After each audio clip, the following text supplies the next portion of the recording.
Assalamualaikum warahmatullahi wabarakatuh. Alhamdulillah wassalatu wassalamu ala Rasulillah wa ala alihi wa sahbihi wa man ihtada bihudah. Amma ba'd.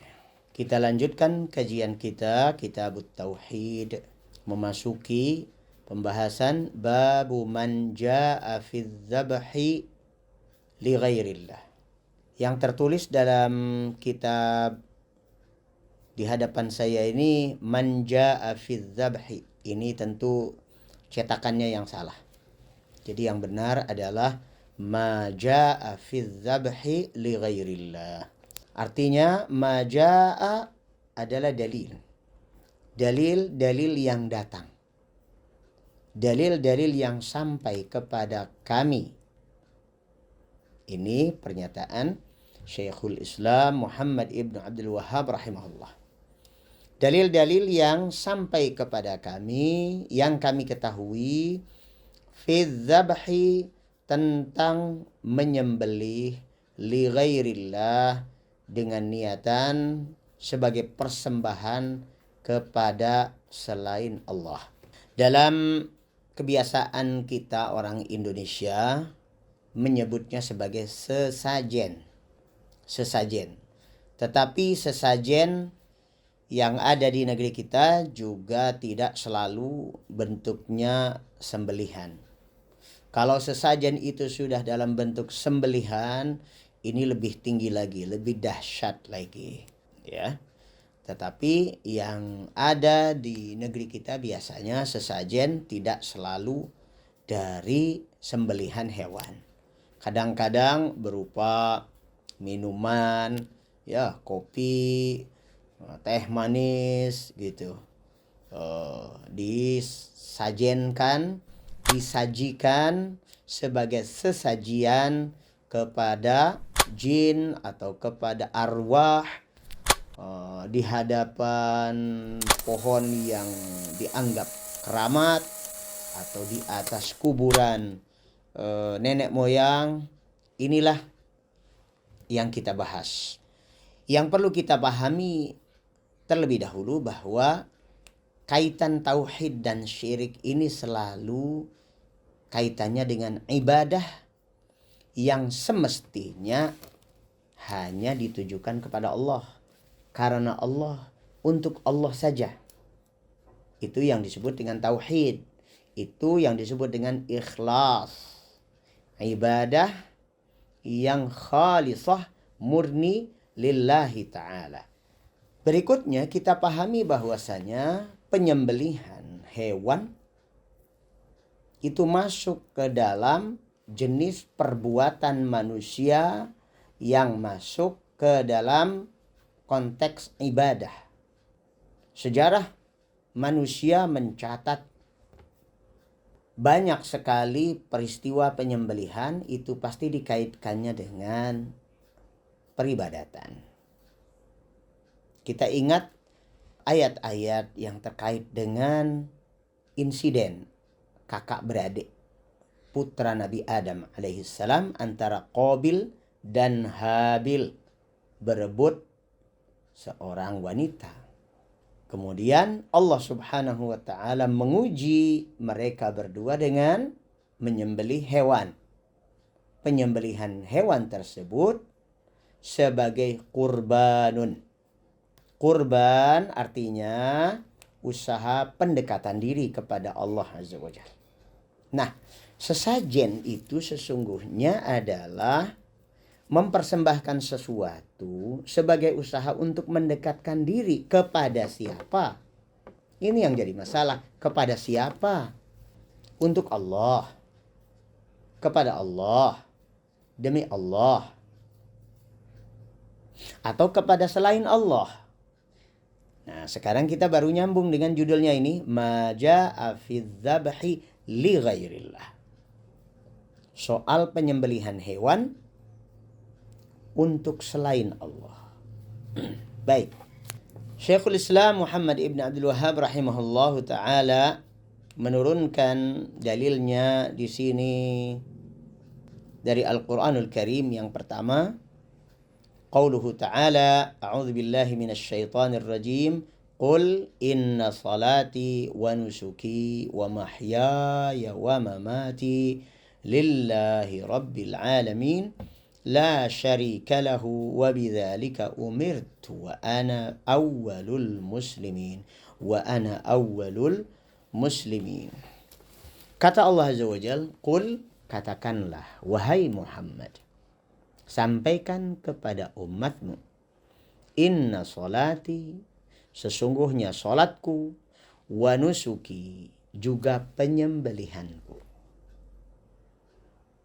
wa mahyaya, hidupku, wa mamati, juga matiku.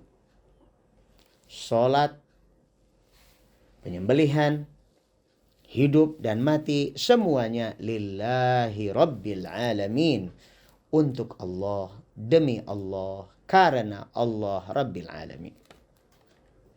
La syarika lahu, tidak ada yang berhak menjadi sekutu bagi Allah. Tidak ada pembagian antara Allah dengan lainnya. Ini murni milik Allah saja, untuk Allah saja. Wa bidzalika umirtu, dan dengan tauhid inilah aku diperintah. Maka tauhid adalah perintah. Sebaliknya syirik adalah larangan. Wa ana awwalul muslimin, dan aku adalah muslim yang pertama. Apa maksudnya muslim yang pertama? Artinya orang yang pertama kali terdepan dalam menyerahkan diri kepada Allah, berserah diri kepada Allah, menerima perintahnya, menerima larangannya, melaksanakan konsekuensinya. Aku berkomitmen untuk menjadi orang terdepan dalam melaksanakan perintah dan meninggalkan larangan. Ayat ini dengan sangat jelas menunjukkan bahwasanya kurban, penyembelihan hewan, merupakan salah satu dari macam ibadah. Dan ibadah hanya boleh diberikan kepada Allah Subhanahu wa ta'ala. Maka jika itu diberikan kepada selain Allah, merupakan syirik. Dan ini adalah syirik besar. Wa qawlihi fasalli li rabbika wanhar. Fasalli, maka salatlah, li rabbika, untuk Rabbmu, wanhar, dan lakukan pula penyembelihan karena Rabbmu. Di sini kita mendapati sebuah indikasi bahwasanya ibadah kurban, ibadah berupa penyembelihan hewan, itu disejajarkan dengan perintah salat. Ibadah yang namanya kurban disejajarkan dengan perintah salat. Sebagaimana salat diwajibkan, dan itu merupakan ibadah besar, dan ibadah itu hanya untuk Allah, maka begitu pula penyembelihan. Selanjutnya dalil yang ketiga adalah an Ali radhiyallahu anhu qala haddatsani Rasulullah sallallahu alaihi wasallam bi arba'i kalimatin la'ana Allahu man dhabaha li ghairillah. La'ana Allahu man la'ana walidayhi. La'ana Allahu man awa muhdithan.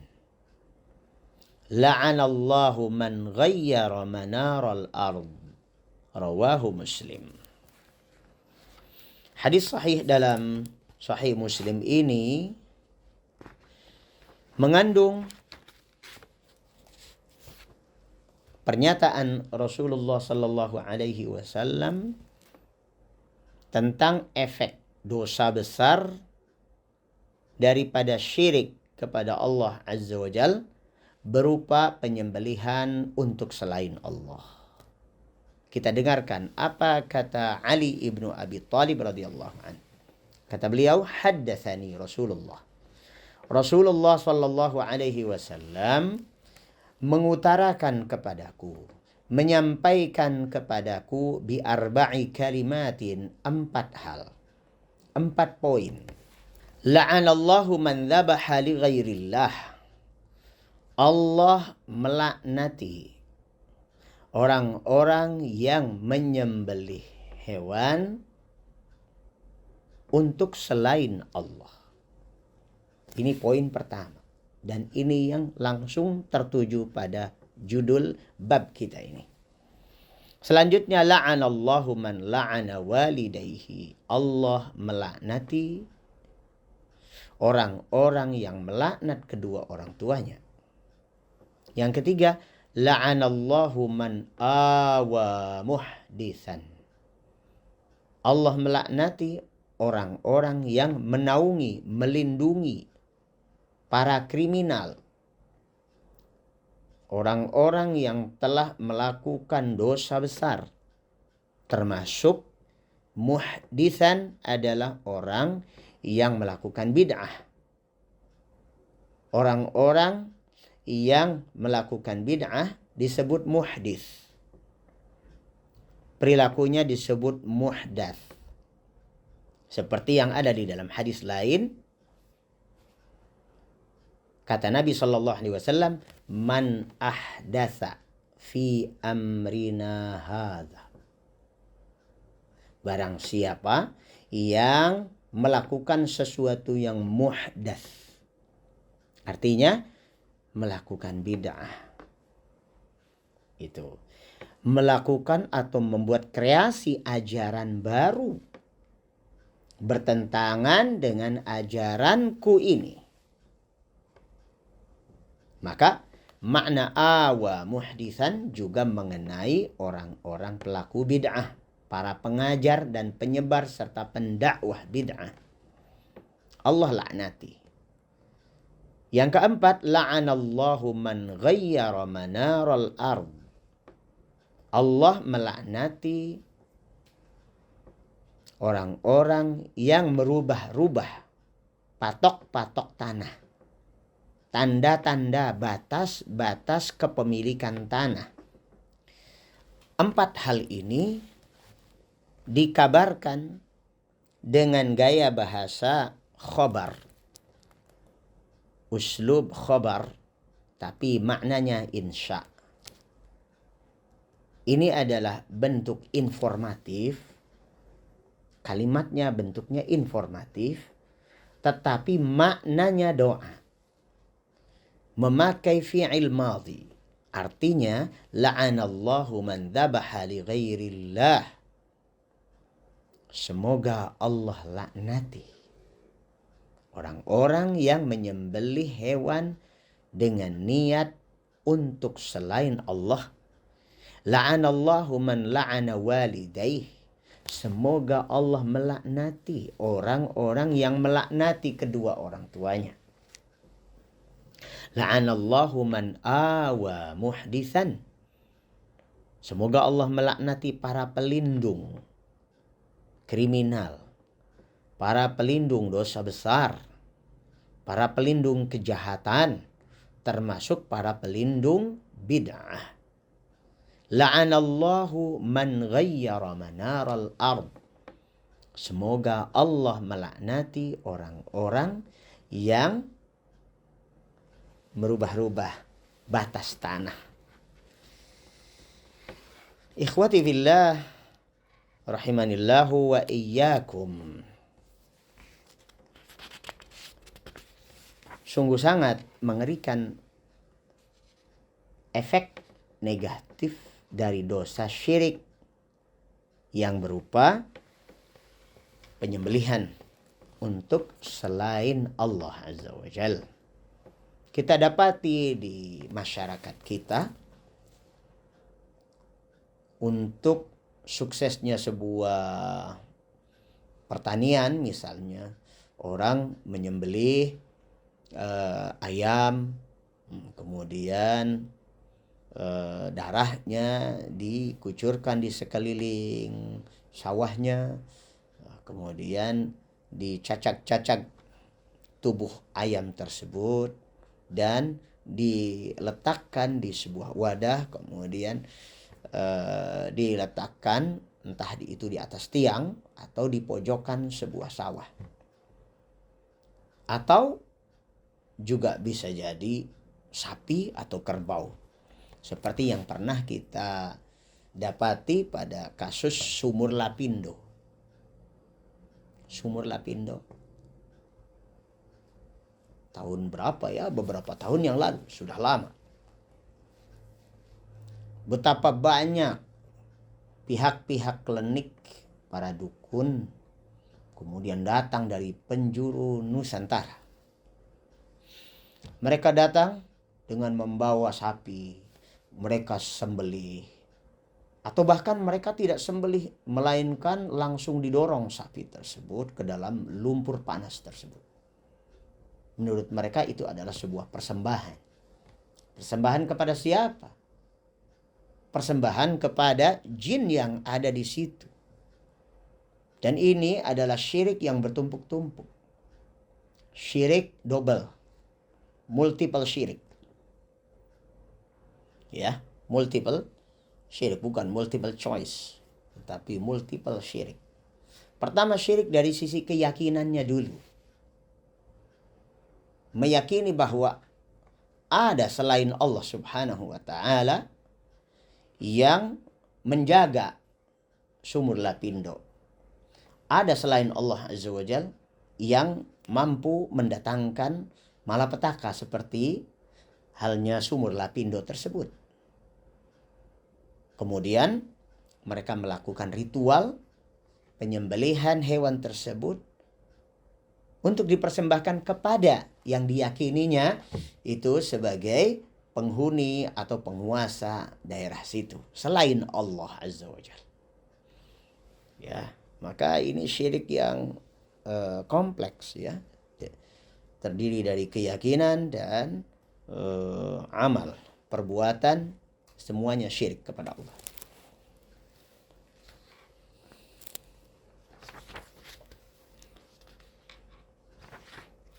Tentang melaknati kedua orang tua.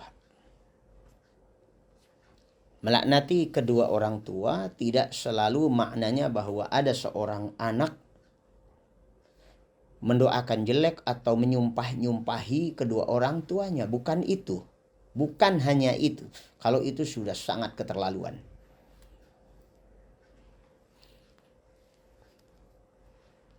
Ada sebuah hadis Nabi Sallallahu Alaihi Wasallam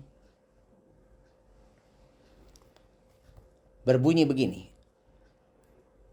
Minal kabairi syatmur rajuli walidayhi. Di antara dosa besar adalah cacian seorang anak kepada kedua orang tuanya. Mencaci maki kedua orang tua. Ini sebuah dosa besar. Qalu ya Rasulullah. Para sahabat bertanya, keheranan. Wahai Rasulullah, wahal yashtimur rajul walidayh? Memang ada anak yang mencaci maki kedua orang tuanya ya Rasulullah. Artinya ini sebuah perilaku yang sangat aneh kalau itu terjadi gitu. Qala na'am. Oh iya, kata Rasulullah sallallahu alaihi wasallam. Yasubbu abar rajuli wa yasubbu abahu wa yasubbu ummahu wa yasubbu ummah.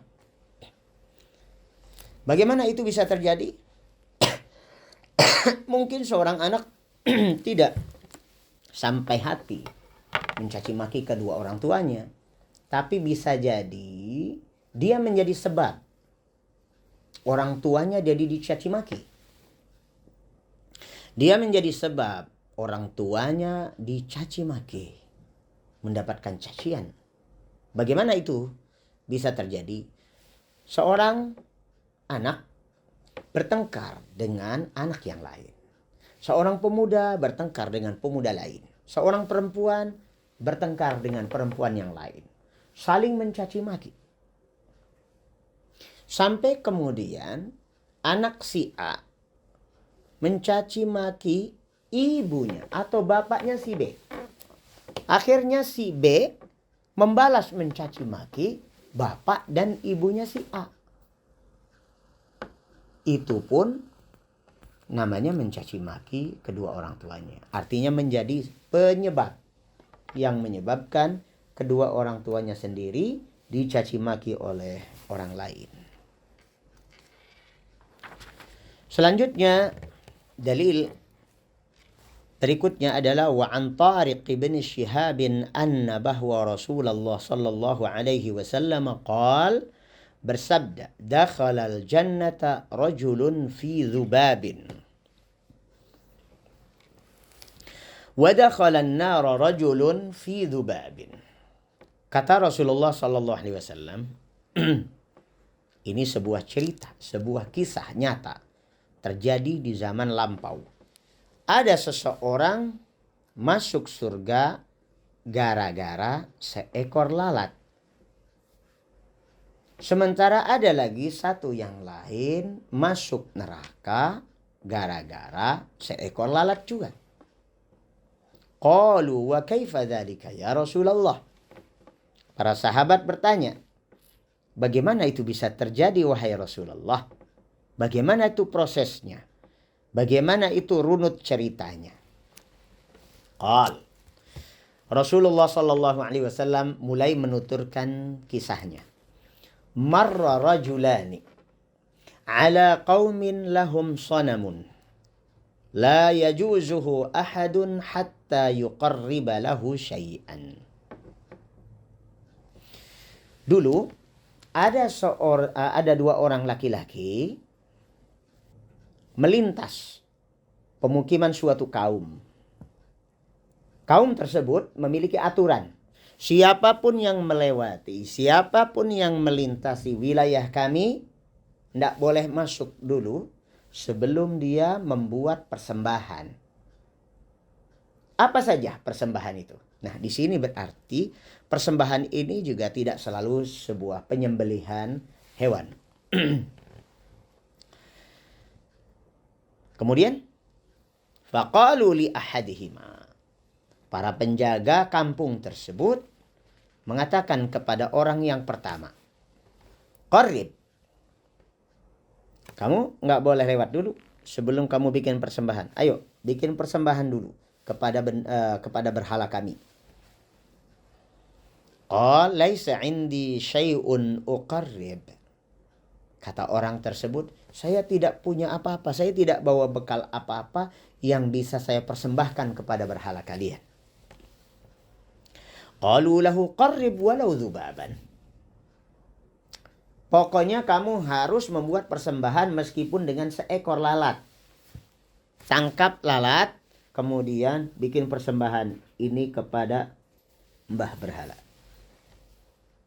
Faqarraba dzubaban fakhallau sabilah fadakhalan nar.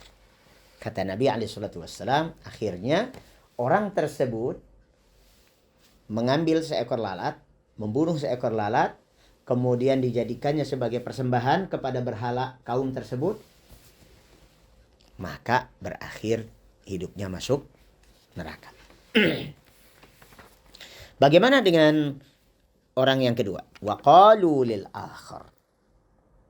Mereka mengatakan kepada orang yang kedua, qarrib, kamu jangan lewat dulu.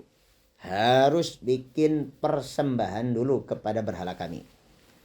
Faqala ma kuntu li uqarriba li ahadin syai'an dunallahi azza wa jalla.